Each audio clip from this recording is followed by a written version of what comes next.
Assalamualaikum warahmatullahi wabarakatuh. Salam sejahtera bagi kita semua. Om Swastiastu, Namo Buddhaya, salam kebajikan.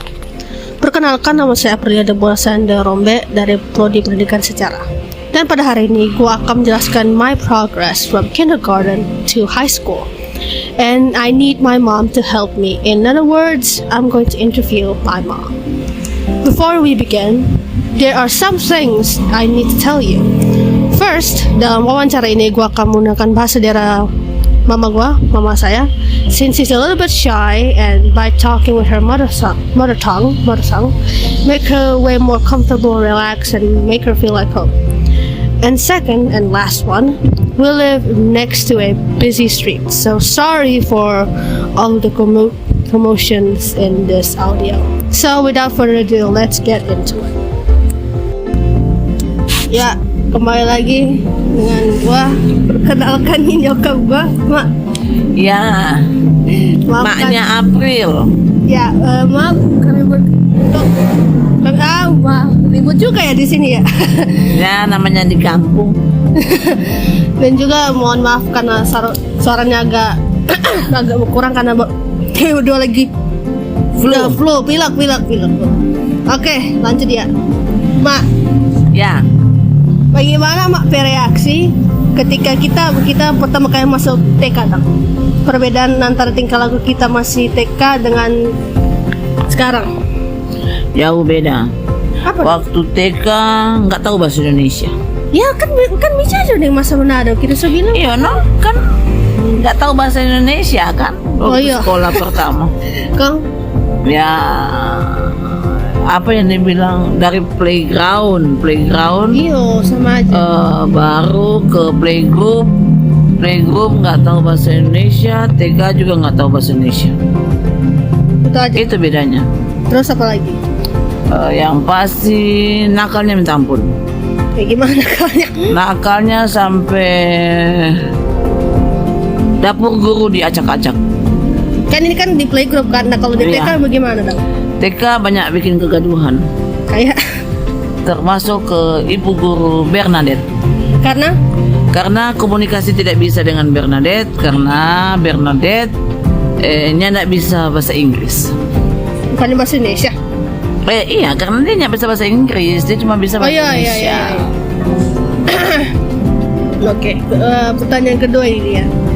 Apa yang menjadi kekuatan dan kelemahan Mak anak ini dia saat sekolah di tingkat SD? Dan juga bagaimana Mak mengatasinya?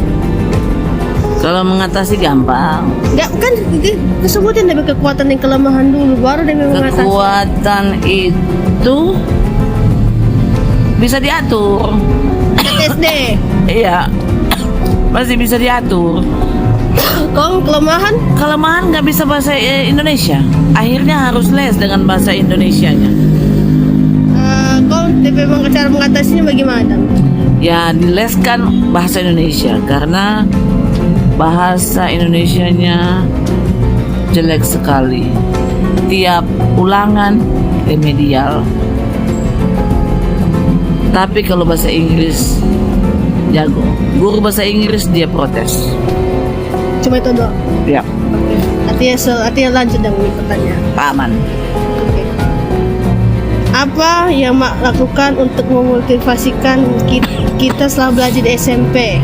Dan apakah ada hal yang dilakukan Mama untuk membuat kita merasa khawatir? Maksudnya? Sorry.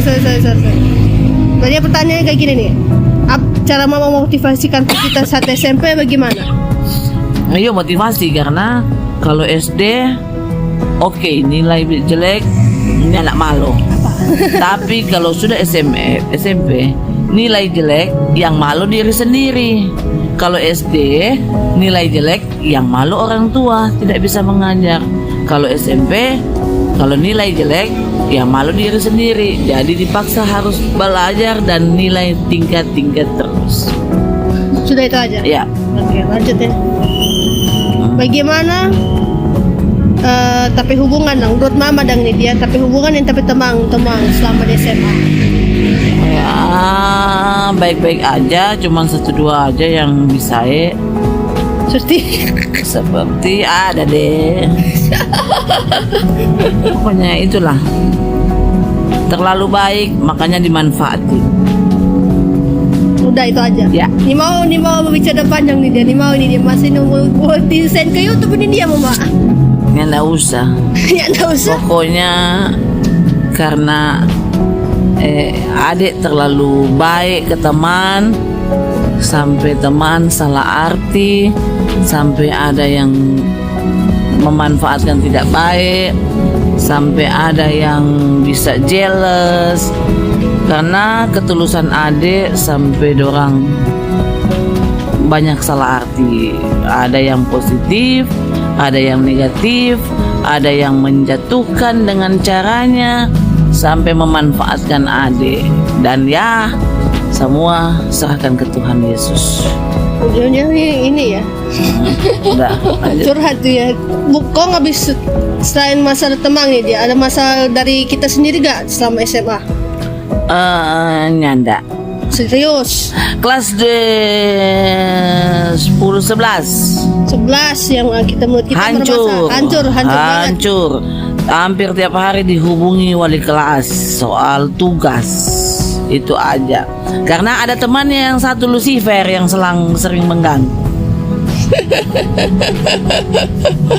Kong, bagaimana mengambil perandang sebagai orang tua dalam membantu kita sebagai anak menentukan pilihan jurusan dan universitas setelah lulus SMA? Sepenuhnya diserahkan ke minat dan bakat anak. Tidak memaksa. Apa yang disukai, apa yang mau dilakukan. Karena kalau ada paksaan pasti tidak berjalan dengan baik. Dan tanggung jawab kurang. Jadi semua diserahkan ke anak supaya dia bisa benar-benar bertanggung jawab dengan pilihannya. Oke, kita ini salah satu dua pertanyaan terakhir ini dia formal ini. Oke. Yang pertama itu sebutkan beberapa kata dari perkembangan dari TK sampai SMA. Beberapa kata yang mau Muslim sampaikan menurut Mama dan tapi perkembangan. Banyak. Ya apa aja Yang pasti peningkatan tuh dari kalau soal bahasa Indonesia terlalu jadi Arab maklum. Sampai saat ini juga untuk bahasa Indonesia itu masih kurang komunikasi. Jadi mohon maaf kalau anak saya Aprilia dalam berkomunikasi dalam bahasa Indonesia itu masih kurang. Karena itu kekurangannya dia dari masih playground sampai dengan saat ini. Jadi ya mohon maaf, makanya kadang-kadang ada teman yang salah mengartikan, ada yang salah tangkap dengan maksudnya, itu aja. Tapi untuk pelajaran dari SD, SMP, SMA meningkat terus dan semoga di kuliah dilancarkan. Oke, dalam sisi motorik sama kognitifnya bagaimana, Mbak? Bagaimana? Sisi apa? Cara berpikir bukan motorik sama kognitif, Pak. Bingung, Jo. Cara berpikir, Jo. Kalau berpikir kadang dewasa, kadang anak-anak. Ya sih. Memang iya. Labil.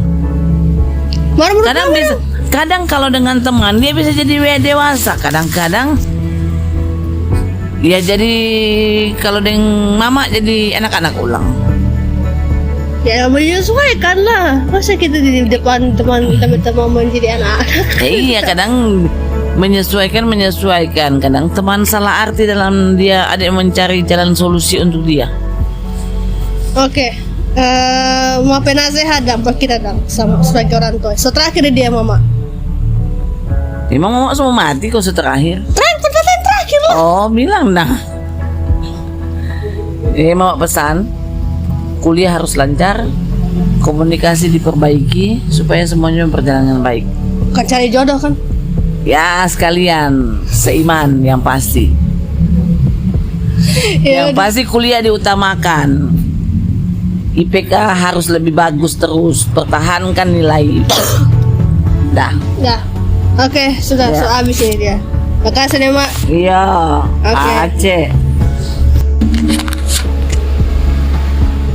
Maka dengan itu selesailah sesi wawancara ataupun video ini. Mohon maaf jika terdapat kesalahan baik nada berbicara ataupun bahasa dalam video ini. So, thank you for listening and see you later.